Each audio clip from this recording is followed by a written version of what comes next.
റസൂൽ പറഞ്ഞു, അജീബിൻ ഹാത്തിമിനോട് പറഞ്ഞു, ഇതാ അർസൽത കൽബക, നിന്റെ നായയെ നീ അയക്കുമ്പോൾ അൽ മുഅല്ലമ വദകർത ഇസ്മല്ലാഹി, അല്ലാഹുവിന്റെ നാമത്തിലാണോ നീ അയക്കുക, ബിസ്മില്ലാഹിർ റഹ്മാനിർ റഹീം പോയിട്ട് പിടിച്ചോണ്ട് വാ എന്ന് പറഞ്ഞിട്ട് അയച്ചാൽ ഫകുൽ, അതിനെ നീ തിന്നോ, കുഴപ്പമില്ല. റസൂൽ പറയാണ് അദീബിൻ ഹാത്തിമിനോട്. ഇതിൽ നിന്ന് എന്ത് കാര്യം മനസ്സിലാവുന്നു? അദീബിൻ ഹാത്തിം എന്ന് പറയുന്ന സഹാബിയുടെ വീട്ടിൽ നായ ഉണ്ടായിരുന്നു. ആ നായയെ കുറിച്ചാണ് പ്രവാചകൻ പറയുന്നത്.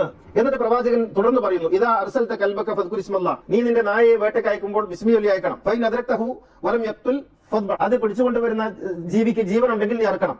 വൈൻ അദ്റക്തഹു വഖദ് ഖതല വലം യഖുൽ ഫകുൽ, അത് കൊണ്ടുവരുമ്പോൾ അതിന് ജീവനില്ലെങ്കിൽ, കാരണം ഫഖദ് അംസക അലൈക, അത് നിനക്ക് വേണ്ടിയാണ് അത് പിടിച്ചുകൊണ്ട് വന്നത്. വൈൻ വജത്തഹു ഖദ് അകല, പക്ഷേ ആ വേട്ടയാടി പിടിച്ച മൃഗത്തിൽ നിന്ന് ഈ നായ തിന്നിട്ടുണ്ടെങ്കിലോ ഫലാ തഅകുൽ മിൻഹു, പിന്നെ അതിൽ നിന്ന് തിന്നരുത്, കാരണം ഫഇന്നമാ അംസക അലാ നഫ്സിഹി, അത് അതിനു വേണ്ടിയാണ് വേട്ടയാടിയത്, നിനക്ക് വേണ്ടിയല്ല.